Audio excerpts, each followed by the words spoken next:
change yourself and not the world. Long ago, people lived happily under the rule of a king.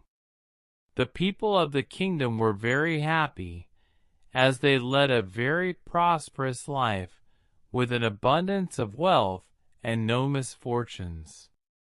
Once, the king decided to go visiting places of historical importance and pilgrim centers at distant places.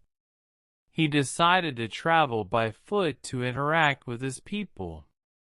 People of distant places were very happy to have a conversation with their king. They were proud that their king had a kind heart. After several weeks of travel, the king returned to the palace. He was quite happy that he had visited many pilgrim centers and witnessed his people leading a prosperous life.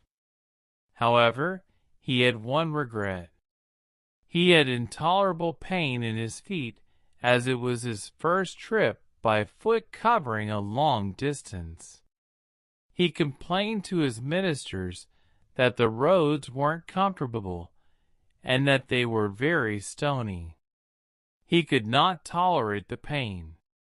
He said that he was very much worried about the people who had to walk along those roads, as it would be painful for them too. Considering all this, he ordered his servants to cover the roads in the whole country with leather, so that the people of his kingdom can walk comfortably.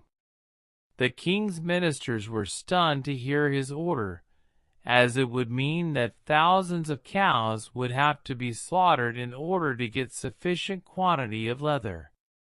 And it would cost a huge amount of money also. Finally, a wise man from the ministry came to the king and said that he had another idea. The king asked what the alternative was. The minister said, "Instead of covering the roads with leather, why don't you just have a piece of leather cut in appropriate shape to cover your feet?" The king was very much surprised by his suggestion and applauded the wisdom of the minister. He ordered a pair of leather shoes for himself and requested all his countrymen also to wear shoes. Moral: instead of trying to change the world, we should try to change ourselves.